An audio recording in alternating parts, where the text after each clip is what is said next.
இந்திய பாரம்பரியம் கலாச்சாரங்களை மகா கூட்டணி தலைவர்கள் சீர்குலைத்து வருவதாக பிரதமர் நரேந்திர மோடி விமர்சனம் செய்துள்ளார். 243 தொகுதிகளை கொண்ட பீகார் சட்டமன்றத்திற்கு 2 கட்டங்களாக தேர்தல் நடைபெறுகிறது. அதன்படி முதற்கட்ட தேர்தல் வரும் 6ஆம் தேதி நடைபெறுகிறது. இந்த முதற்கட்ட தேர்தல் பிரச்சாரம் உச்சகட்டத்தை எட்டியுள்ளது.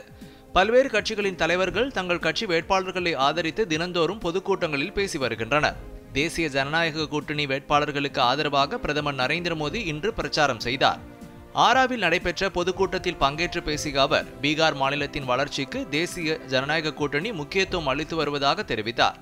அதே நேரத்தில் மகா கூட்டணியின் தேர்தல் அறிக்கை மக்களை ஏமாற்றும் அறிக்கை என்று கூறிய பிரதமர் நரேந்திர மோடி, மகா கூட்டணி தலைவர்கள் இந்திய பாரம்பரியம் மற்றும் கலாச்சாரங்களை அழிக்கும் நோக்கில் செயல்பட்டு வருவதாகவும் விமர்சனம் செய்தார்.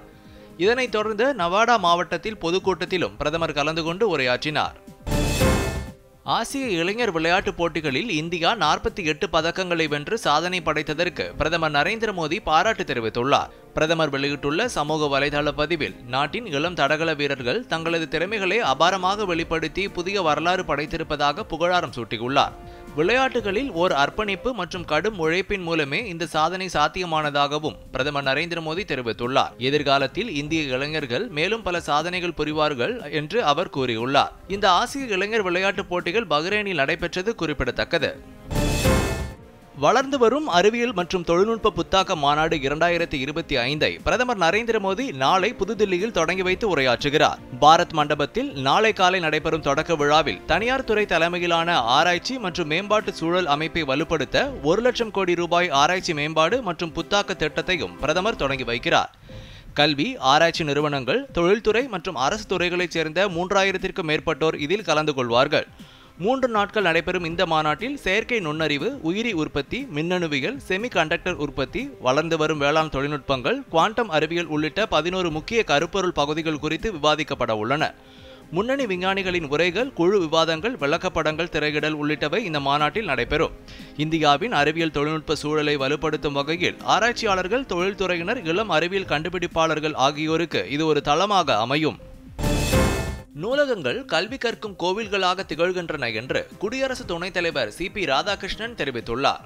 கேரள மாநிலம் திருவனந்தபுரத்தில் நடைபெற்ற சர்வதேச மாநாட்டில் அவர் காணொலி காட்சி மூலம் கலந்து கொண்டு உரையாற்றினார். அப்போது பேசிய சி.பி. ராதாகிருஷ்ணன், தற்போது உலகம் டிஜிட்டல் யுகத்தில் நுழைந்திருப்பதாக தெரிவித்தார். அதன்படி நூலகங்களும் வாசகர்களுக்கு நவீன தொழில்நுட்பத்துடன் டிஜிட்டல் முறையில் பல்வேறு தகவல்களை வழங்கி வருவது மகிழ்ச்சி அளிப்பதாக அவர் கூறினார். நூலகங்களை மக்கள் நல்ல முறையில் பயன்படுத்திக் கொண்டு அறிவை வளர்த்து கொள்ள வேண்டும் என்று கேட்டுக்கொண்ட குடியரசு துணைத் தலைவர், கல்வி கற்கும் கோவில்களாக நூலகங்கள் விளங்குவதாகவும் தெரிவித்துள்ளார். மகா கூட்டணி தலைவர்கள் பீகாரின் வளர்ச்சிக்கு முக்கியத்துவம் கொடுக்காமல் குடும்ப ஆட்சியை கொண்டுவர முயற்சிப்பதாக மத்திய உள்துறை அமைச்சர் அமித்ஷா கூறியுள்ளார். பீகார் சட்டமன்ற தேர்தலையொட்டி தேசிய ஜனநாயக கூட்டணி வேட்பாளர்களை ஆதரித்து அவர் இன்று பிரச்சாரம் செய்தார்.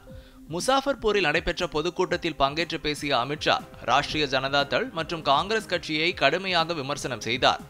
லாலு பிரசாத் தலைமையிலான கட்சி பீகாரின் வளர்ச்சிக்கு எந்த பணிகளையும் ஆற்றவில்லை என்று குற்றம் சாட்டிய அமித்ஷா, ஆள்கடத்தல் உள்ளிட்ட குற்றச்செயல்களில் மட்டுமே அவர்கள் ஈடுபட்டு வருவதாக விமர்சனம் செய்தார். மாநிலத்தின் வளர்ச்சிக்கு முக்கியத்துவம் அளிக்காமல் குடும்ப நலன்களுக்கே மகா கூட்டணி தலைவர்கள் முக்கியத்துவம் அளிப்பதாகவும் அவர் குற்றம் சாட்டினார். வாக்காளர் பட்டியல் சிறப்பு தீவிர திருத்தும் பணியை உடனடியாக நிறுத்த வேண்டும் என்று சென்னையில் நடைபெற்ற அனைத்து கட்சி கூட்டத்தில் தீர்மானம் நிறைவேற்றப்பட்டது. திமுக தலைவரும் முதலமைச்சருமான மு.க. ஸ்டாலின் தலைமையில் சென்னையில் இன்று இந்த கூட்டம் நடைபெற்றது. இதில் திமுக கூட்டணி கட்சிகளான காங்கிரஸ், விடுதலை சிறுத்தைகள், மதிமுக, மார்க்சிஸ்ட் கம்யூனிஸ்ட், இந்திய கம்யூனிஸ்ட் உள்ளிட்ட கட்சிகளின் தலைவர்கள் கலந்து கொண்டனர். திமுக கூட்டணியில் இடம்பெறாத தேமுதிகவும் இதில் பங்கேற்றது. இருப்பினும் ஓ. பன்னீர்செல்வம் தலைமையிலான அதிமுக தொண்டர் மீட்பு குழு, அமமுக, நாம் தமிழர் கட்சி, தமிழ் மாநில காங்கிரஸ், பாமக, தவேக உள்ளிட்ட 20 கட்சிகள் கூட்டத்தில் கலந்து கொள்ளாமல் புறக்கணித்தன. கூட்டத்தில் பேசிய திமுக கூட்டணி தலைவர்கள் தேர்தல் ஆணையம் முன்னெடுத்துள்ள திட்டத்தை விமர்சனம் செய்தனர். இறுதியாக வாக்காளர் பட்டியல் சிறப்பு தீவிர திருத்தும் பணியை உடனடியாக நிறுத்த வேண்டும் என்றும், இல்லாவிட்டால் உச்சநீதிமன்றத்தில் வழக்கு தொடரப்படும் என்றும் தீர்மானம் நிறைவேற்றப்பட்டது. பீகார் மாநிலத்தை தொடர்ந்து அடுத்த ஆண்டு தேர்தல் நடைபெற உள்ள தமிழ்நாடு, கேரளா, மேற்கு வங்கம், அஸ்ஸாம், புதுச்சேரி ஆகிய மாநிலங்கள் உட்பட 12 மாநிலங்களில் வாக்காளர் பட்டியல் சிறப்பு தீவிர திருத்த பணிகள் தொடங்கப்படும் என்று தேர்தல் ஆணையம் அறிவித்திருந்தது.